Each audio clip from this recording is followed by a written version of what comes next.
நீலமலைச்சாரல் தென்றல் நெசவ நடத்துமிடம், ஆலமரக்கிளை மேல் மேகம் அடிக்கடி தங்குமிடம், எந்திர ஓசைகளை கழற்றி எங்கோ எறிந்துவிட்டு மந்திரம் போட்டது போல் ஒரு மௌனம் வசிக்குமிடம். கட்டடக்காடு விட்டு நிழல் கணிகின்ற காடு வந்தேன், ஒட்டடை பிடித்த மனம் உடனே உச்சுத்தமாக கண்டேன். வானம் குனிவதையும் மண்ணை வளைந்து தேடுவதையும் காணும் பொழுதிலெல்லாம் ஒரு ஞானம் வளர்த்திருந்தேன். வெவ்வேறு காட்சிகளால் இதயம் விரிவு செய்திருந்தேன். ஒவ்வொரு மணித்துளியாய் என் உயிரில் வரவு வைத்தேன். சிட்டுக்குருவியொன்று ஒரு சிநேகப் பார்வை கொண்டு வட்ட பாறையின் மேல் என்னை வாவென்றழைத்ததுகான். மொத்த பிரபஞ்சமும் என் முன்னே அசைவது போல் சித்த பிரமை கொண்டு அந்த சிட்டை ரசித்திருந்தேன். அழகை அசைத்தபடி அது ஆகாயம் கொத்தியதே, உலகை உதறிவிட்டு சற்றே உயரப் பறந்ததுவே. பறக்க மனமிருந்தும் மனிதன் பறக்கச் சிறகுமில்லை.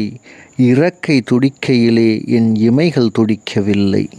சொந்த சிறகுகளில் வானை சுருட்டி எடுத்து கொள்ளும் இந்த குருவியினும் மனிதன் எங்கெனம் உயர்ந்து விட்டான்.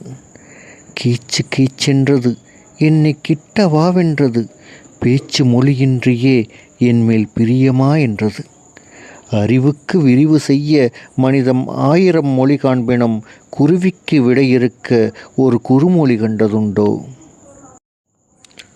ஒற்றை சிறு குருவி நடத்தும் ஓரங்க நாடகத்திலே சற்றே திளைத்திருந்தேன். காடு சட்டென்று இருண்டதுகான்.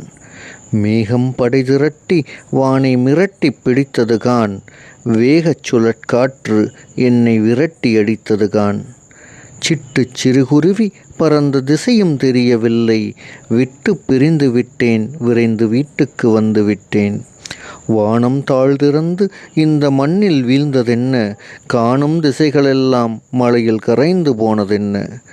மின்னல் பறிக்குதென்று சாரல் வீட்டில் தெரிக்குதென்று ஜன்னல் அடைத்து வைத்தால் மனைவி தலையும் துவட்டி விட்டாள்.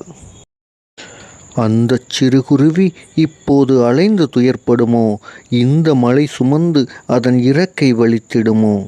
காட்டு மலைக்குருவி போர்த்த கம்பளி ஏதுமில்லை.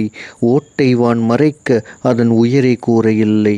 கூடோ சிறு புதரோ இலை குடைக்கு கீழ் ஒதுங்கிடுமோ? தேடோ தேடென்று இடம் தேடி அலைந்திடுமோ?